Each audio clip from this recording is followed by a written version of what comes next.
Namaste, everyone. Thank you so much for giving me this awesome opportunity. I'm so joyous and happy to be here. I just wanted to find out, are you happy? Yes. Are you happy to be here? So, many times, this feeling of joy and gratitude is so precious, but sometimes it can be really elusive, isn't it? So I thought it is something we must explore further. So I asked one of the students here, are you happy?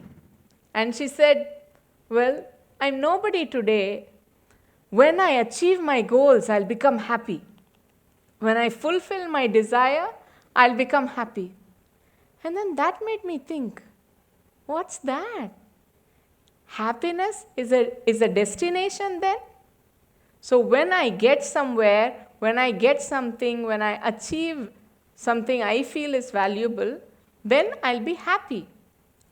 How does that even work? So let's think about the main few things that people might desire. To become a multi-billionaire and have more money than several countries. To be the leader of a nation.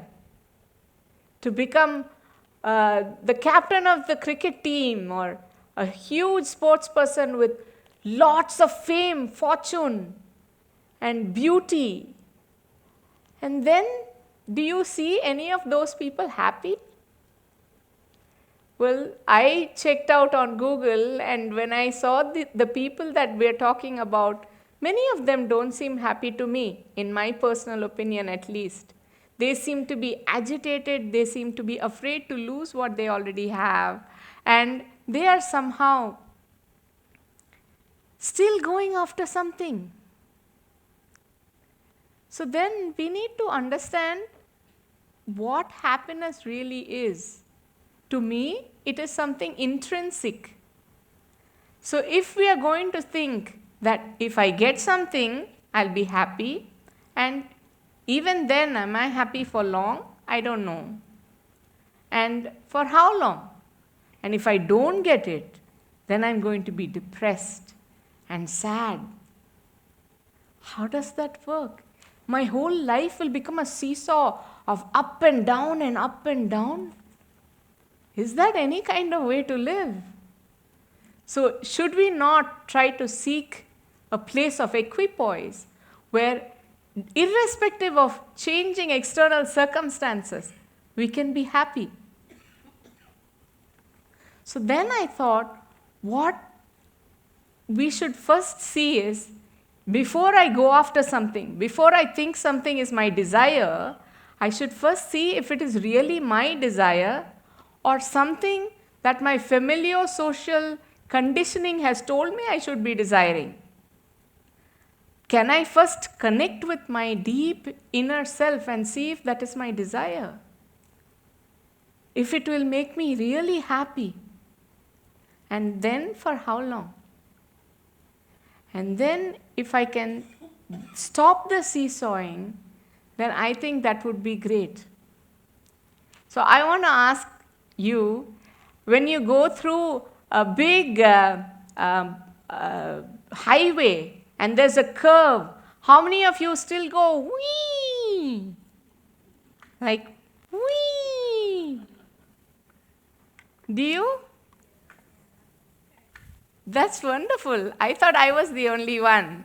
But many of us, as we grow up, we are kind of conditioned to believe that we must be adults. And adults can't be happy.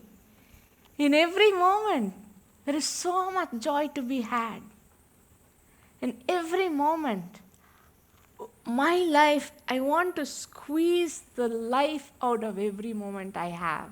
I've had 2 near-death experiences. I know that every moment I have on this planet is a miracle. I was dead for 8 minutes once. I was cold and blue, and I'm here today with all of you. Isn't that enough to be blissful? Brimming over with joy. So how did I get this way? Well, I've always felt that I'm different, even when I looked like you. There was a time I did look like everybody else, and apparently I was normal, but from a very young age, my childhood desire, my deepest, innermost, repetitive desire was to become a blank slate, tabula rasa. And then life happens. And then a lot of things happened. And one day, at the age of 18, I had an accident that left me paralyzed below the neck. Before that, I had been a state-level gold medalist in swimming. I had been the captain of the Tamil Nadu under-19 girls cricket team and led Tamil Nadu to its first and only national championship so far. And I thought I was all that. I thought I was a champion. But literally, I was still writing on my blank slate. And then one day, the slate was broken.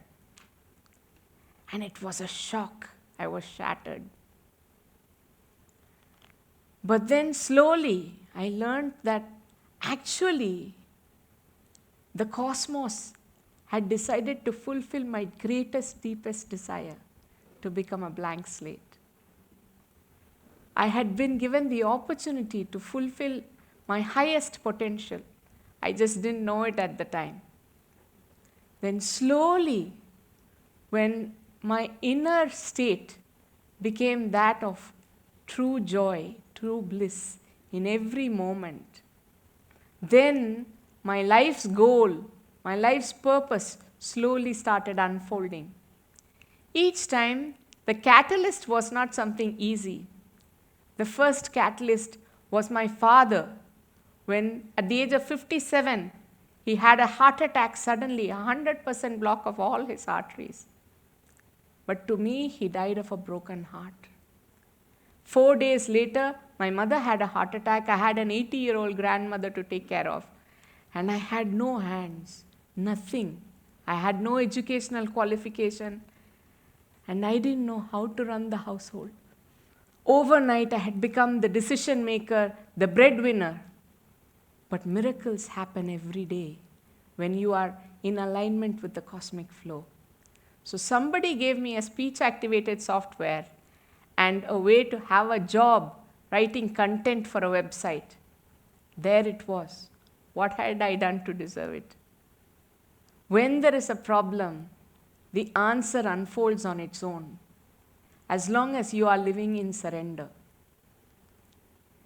Then, when I tried to join college, because I wanted to get better equipped to handle the universe, they told me, why do people like you come to college?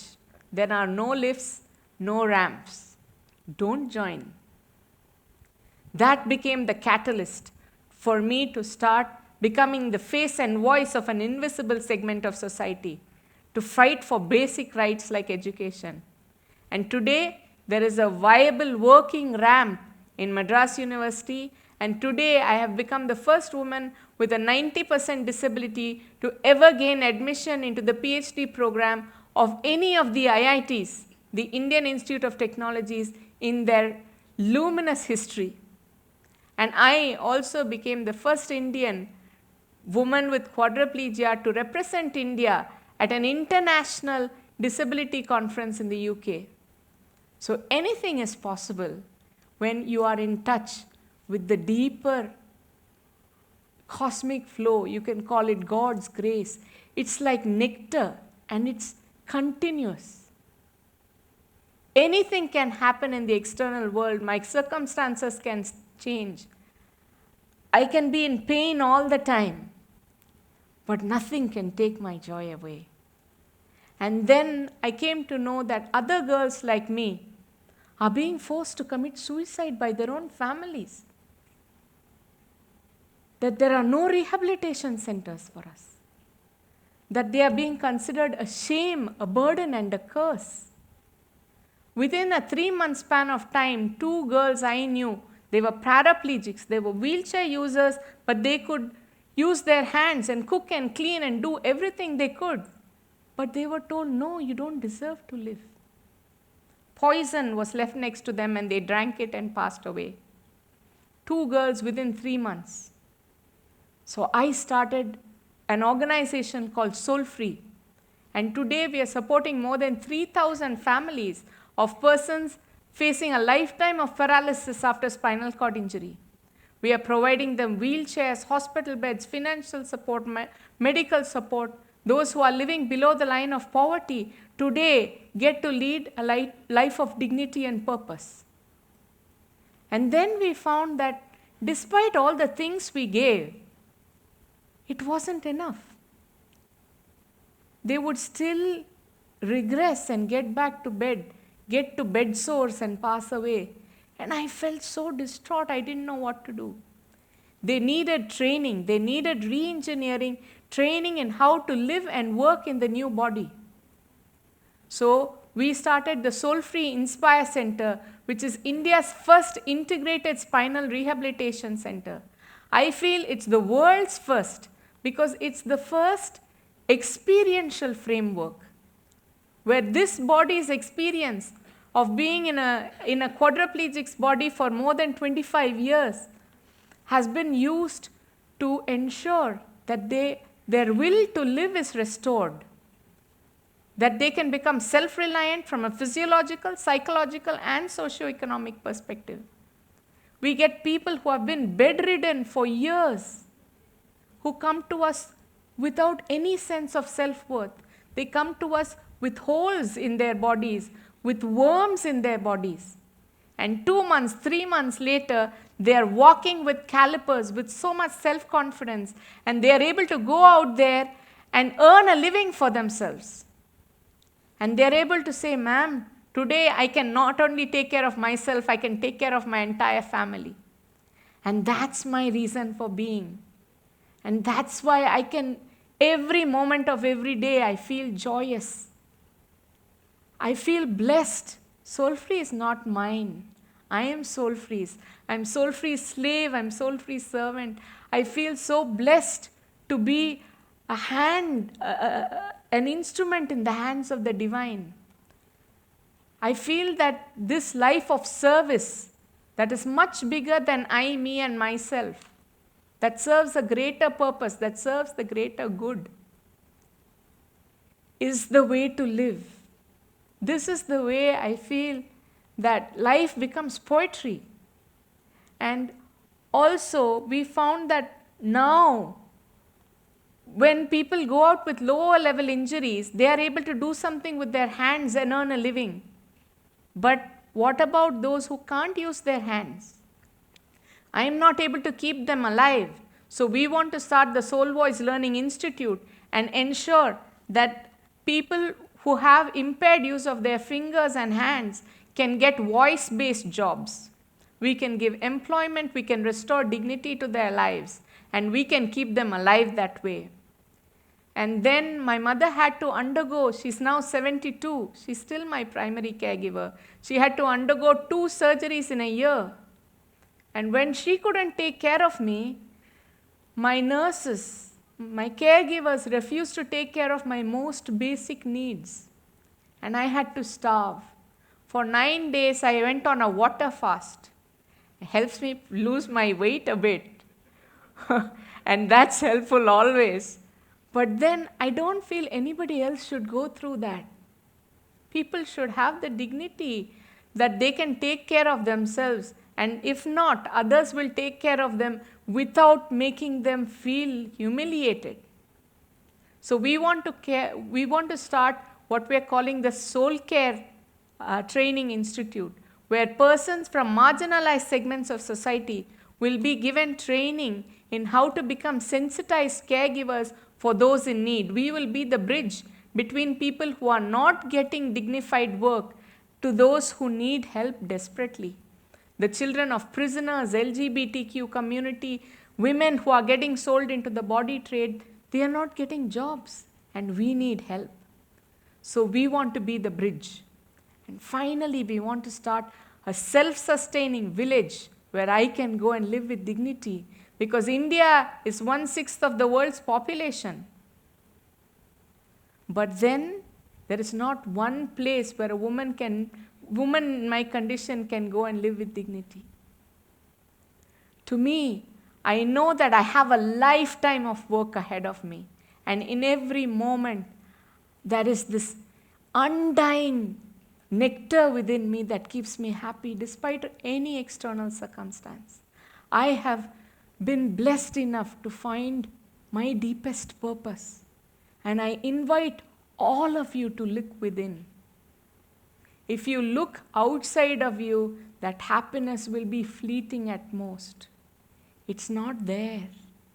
That's pleasure, happiness, bliss, the feeling of being blessed, that feeling of gratitude and joy and spreading love, light, and laughter in this world.